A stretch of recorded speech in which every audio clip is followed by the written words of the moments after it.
welcome to the MJ Take on Sports Fan Entertainment. And look, guys, the Tennessee Titans had a disappointing free agency to me in 2017. And man, I got a lot of flack on Twitter at the MJ Take, by the way, for saying this over a week ago, pretty much a week ago at this point. And look, okay, there are so many levels to this argument. It's ridiculous. So just stick with me. But number one, the Titans are cheap, and it's becoming more and more apparent to me. You look at this Vin Marino. No one knows who he is. He is, I think, what do they call him? He's officially the Vice President of Football Administration. He deals a lot with the salary cap and all this stuff. I've seen him, whenever these players are signing the contracts, he's normally giving it to them, and I've heard him describe his role in the past, and that's pretty much what he does. He stinks.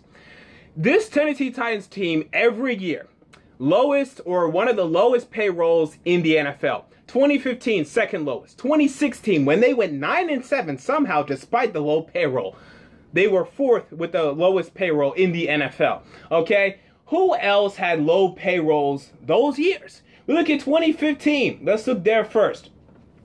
First was the Jacksonville Jaguars. They stunk. Third were the Cleveland Browns. They weren't very good. Raiders, they weren't very good. 49ers, they weren't very good. You see a pattern here, and it's common sense, really. You get sports teams, okay? The teams with the higher payrolls normally do better. Teams with the lower payrolls normally do worse. Now, the thing is with the NFL, though, a lot of teams are really close. So let's just look at 2016, for example. Anywhere from the Redskins to the very bottom, which was the Vikings, who were just a little over the cap. The difference between the Redskins and the Vikings was only $15 million, and the Redskins were the fifth lowest payroll. Okay, so that's not a huge difference there, but still, the Titans had $9 million more cap room available than the Washington Redskins. They still had $9 million less of a payroll than the Washington Redskins. I'm going to go ahead and link all this down in the description box, by the way. So the Titans are not even close. Okay, they're never close to the median or the mean salary cap average in the NFL. They're not even close to the team payroll average in the NFL every year for years now. They're never. I felt this year was a nice opportunity to finally become normal, to finally become competitive, and to give yourself not an advantage, but actually to finally make up for your disadvantage. Because you're talking about $9 million between you and the fifth lowest payroll, the fourth lowest with the Titans. $9 million difference here. I mean, that is the difference between, or that difference right there, that's Terrell Pryor.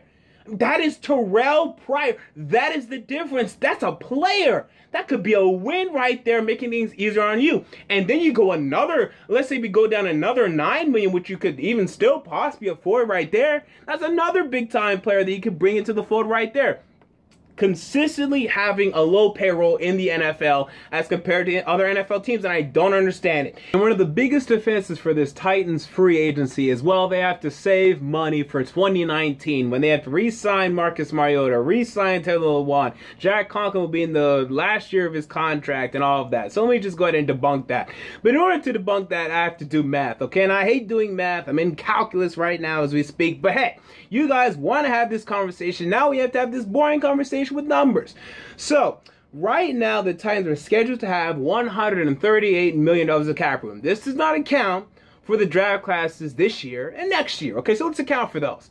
This year's draft class will probably have a cap hit of, let's say, $12 million. Not just let's say, it will have a cap hit of $12 million in 2019. About $12 million to $13, maybe $14 million max. Of all the numbers, I'll put numbers in the description box and links to those. So let's say 14 million. Let's say 13. 13 million that this 2017 draft class for the Titans will account for in 2019. Okay.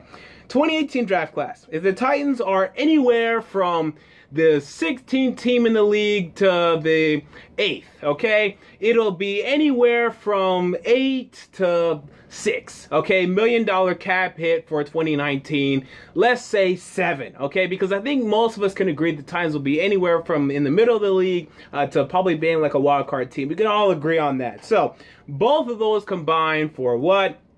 $20 million of cap hit against that 2019 salary, okay? Or salary cap for the Tennessee Titans. So we go from $138 million to $118 million. Now, yes, there is uncertainty with this number. Go ahead and do the numbers yourself. If you want to double check, let's say plus or minus 2 or 3 million. Okay, fine. Let's start re-signing, guys. We're re-signing Marcus Mariota. Let's say Marcus Mariota wants the most expensive deal ever in NFL history. More than Andrew Luck got. Andrew Luck got $24.5 million per year. Let's say Marcus Mariota wants 25.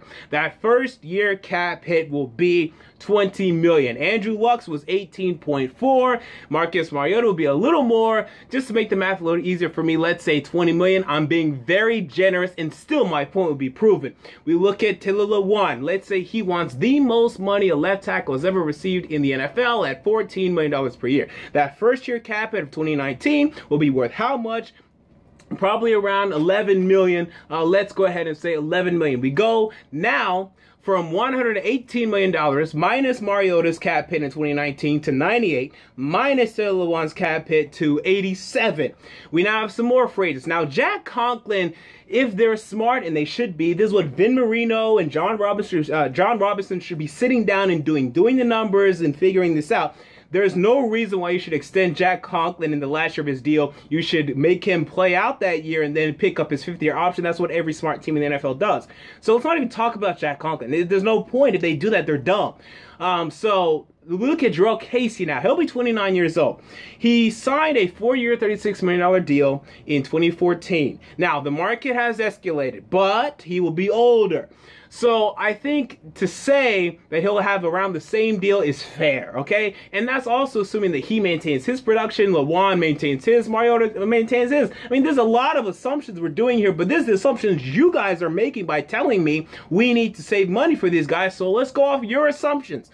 So let's assume that they're still good. Let's assume that Casey's still good and worth re-signing. It's safe to say it'll be around the same deal. Let's give him the exact same deal. Okay, so 4-year, $36 million, $9 million per year. The first year cap, it will be about $6 million. Okay, so we now go from, we were at initially 118. We reduced Mariota's contract, or we accounted for Mariota's contract. We go to 98. We accounted for Taylor Lewan's. We go to 87. We now account for Jurrell Casey's. We go to $81 million of cap room still remaining. There are some more phrases. We have Brian Orakpo and Derek Morgan. There's no reason why you should re-sign both. They're both going to be old, over 30 years at that point, 30 years old at that point. No reason to re-sign both. Let's say they re-sign one. I don't care which one. Let's say they re-sign one because they're older. You could probably get them for 1 or 2 years for probably $16 million.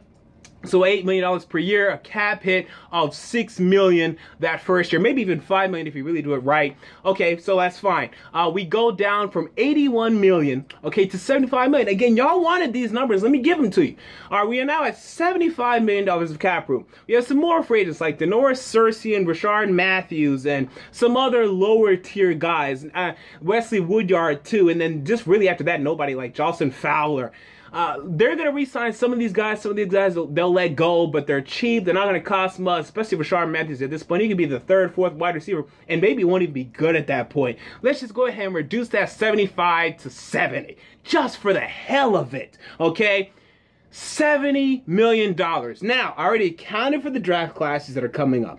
I accounted for all these re-signings. I re-sign all these guys. $70 million of cap room available for this football team. Now, some other stuff is going to happen in between these years. They're going to sign some free agents next year. They're going to trade for somebody or something like that. Nowhere, or it won't even be close to the cap ceiling. Okay, it won't even be close to the cap ceiling. I don't want to hear about this team needing to save money when no one has sat down and did the math. We're having a conversation about money and no one's doing the math. I mean, it's nonsense. You're telling your wife, we can't afford to go on this vacation, and you don't even have a budget. I mean, honestly, let's sit down and let's do the math. You don't need $200 million to re-sign 5 players. I mean, has anyone done the math here? So I don't want to hear about the Titans need to save money. I've proven it. Go ahead, double check my math. Go to overthecap.com, go to spotrack.com, go to Titans Online. I don't care where you go. do the math, open up an Excel spreadsheet, and let's do some math. Because you're going to find that this team doesn't need to save no damn money. They need to start spending some damn money to have a competitive payroll with the rest of the NFL. It's a ridiculous statement that I keep hearing people saying they need to save money, they need to save money. You don't want to overpay guys. You're going to get screwed with the cap, get screwed with the cap, get screwed with the cap. When they don't realize that there's not anyone on this team currently making over $10 million per year except Logan Ryan, who's currently making 10. Okay, that's it. There's no one else getting paid on this roster. And when you look ahead, Arakpo's old, Morgan's old, Delaney Walker, he is also going to be a free agent at that point. He's probably going to be retired at that point. Have y'all even thought about the long-term prospects? Have y'all even considered the long-term prospects and deals and money and monetarily speaking how this team is going to be structured in the future? No. Sit down and do the math, but I just did it for you. Go ahead. And again, there is uncertainty here with everything that I just said. We can go ahead and say plus or minus 10 million. Plus or minus 10 million that they'll have $70 million of cap room next year.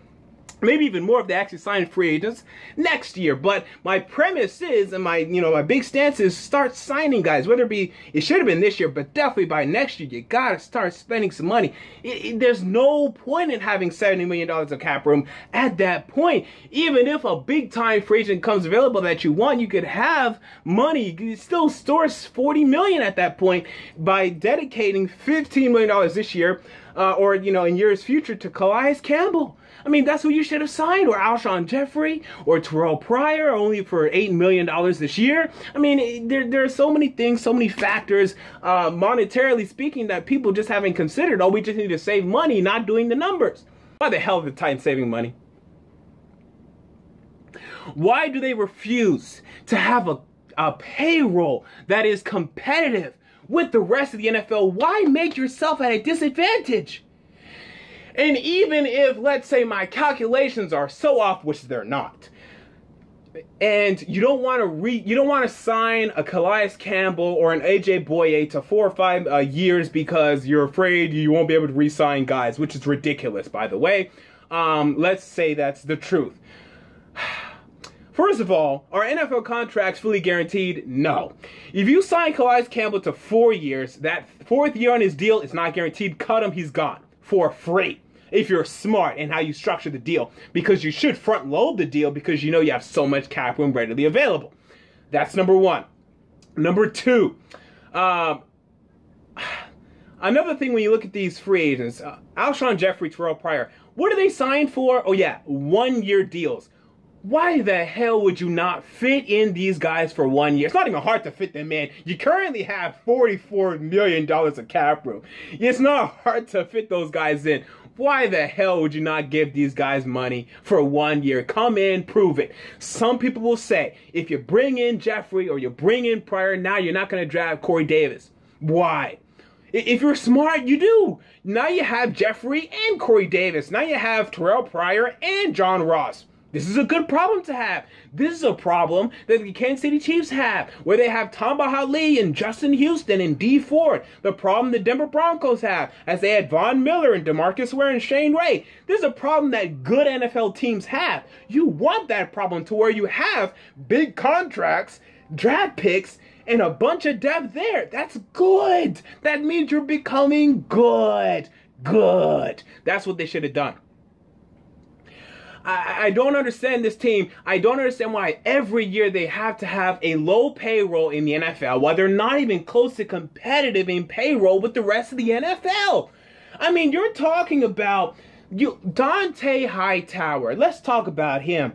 He signed for $11 million per year. Is it a little much? Sure, you can fit him in. I've already proven that. Number two, you get to do what? You decrease the gap between you and the New England Patriots.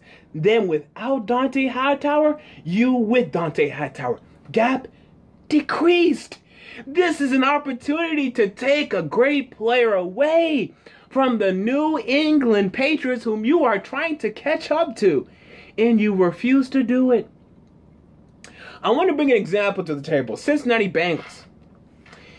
They've been a consistent playoff team for years. They didn't make it this year, but they've been good. They drafted Andy Dalton. They drafted AJ Green. Signed, I think it was an undrafted free agent, and Vontaze Burfict. They got guys in. refused to sign free agents, never moved.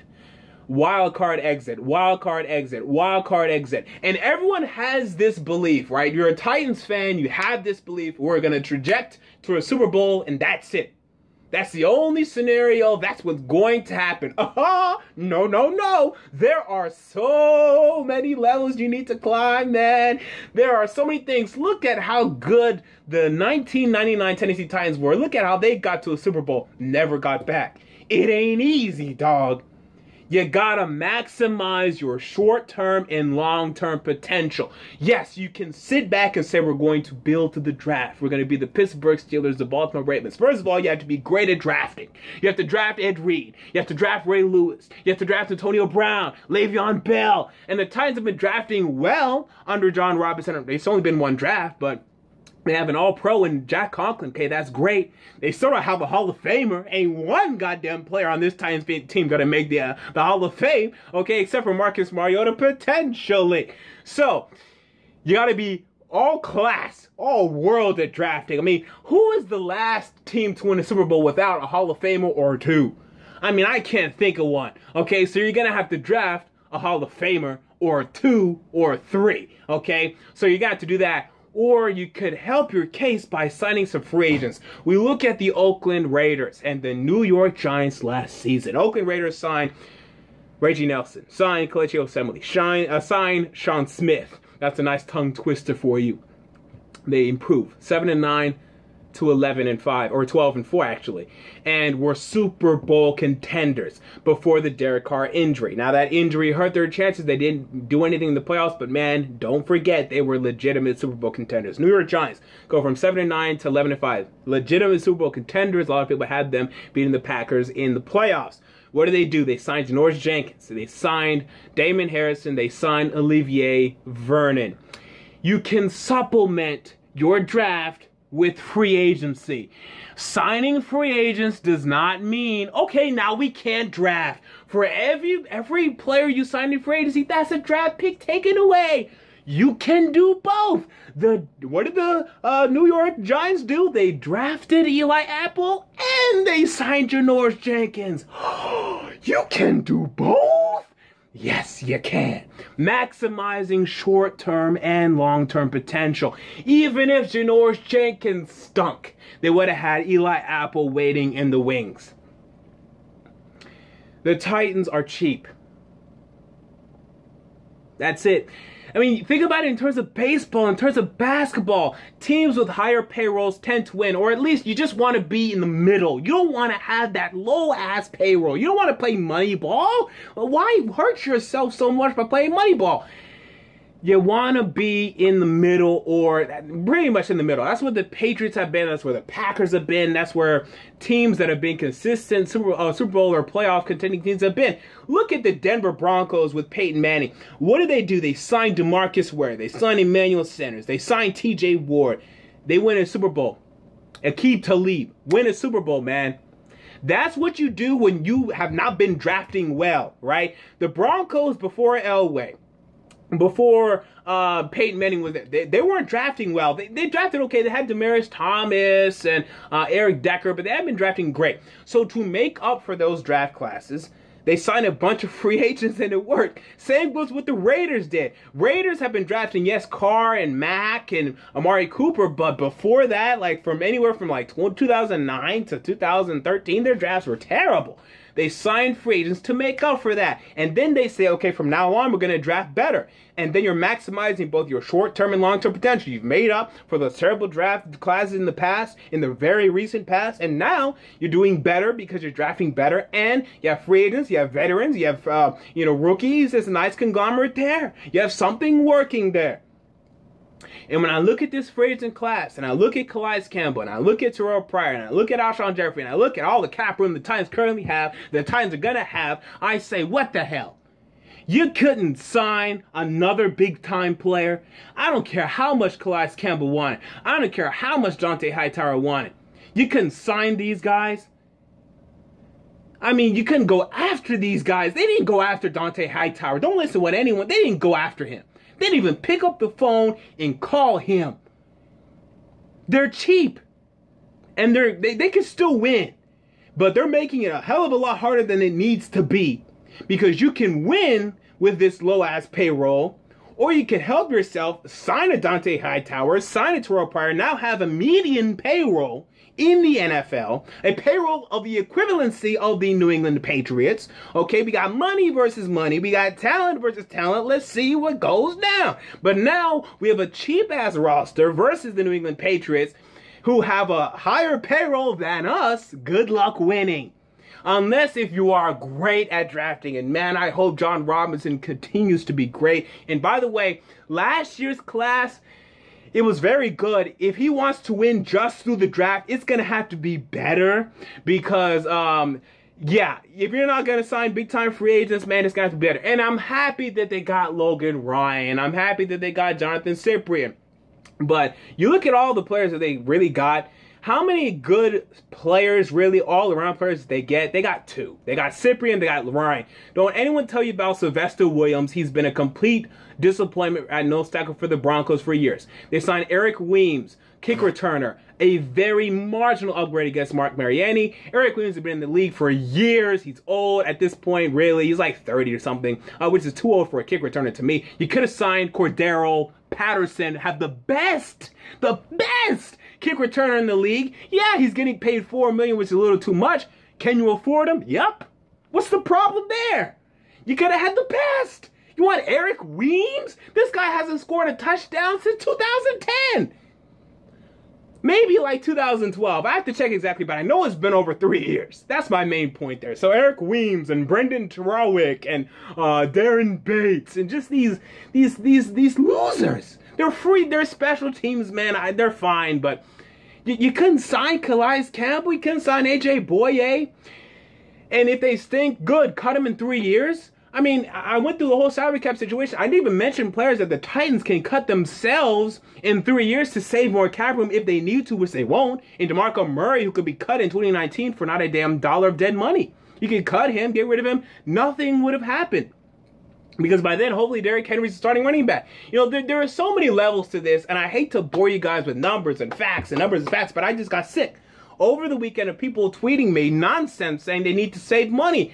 They don't need to save no damn money. Who was behind this? Is it Amy Adams Strunk, who's not willing to cut the checks? Okay, the whole Amy Adams Strunk family. Okay, the whole Adams family. Okay, God. Is it Jon Robinson or is it Vin Marino? It's somebody. Somebody's cheap. And as a result, the Titans are cheap. Why is their payroll so low? I mean, it is low.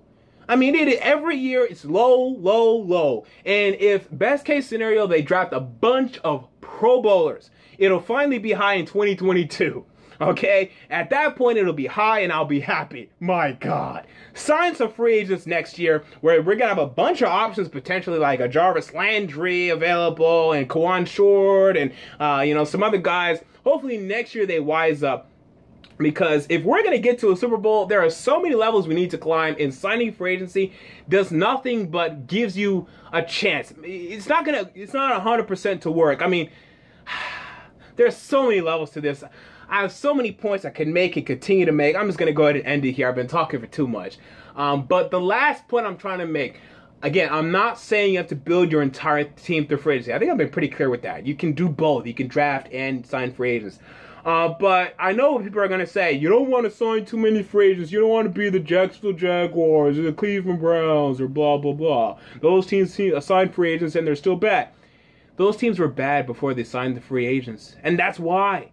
They couldn't draft well, so they had to sign free agents. So it's not like those teams went from good, signed free agents, bad. That's not what happened. It only happened once, and that was to the Philadelphia Eagles, and that was because, to me, Michael Vick just wasn't very good that season. And, yeah, I mean, that's really why. If we look at the Eagles' dream team back in 2011, that was the main problem to me.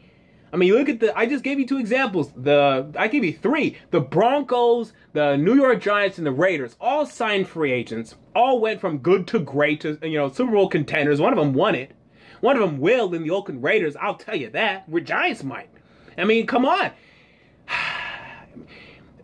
The Titans can still go to the Super Bowl and win it, but now you're talking about a trajectory that could have been in as soon as next year, as soon as 2018 to now 2020, 2021 at best.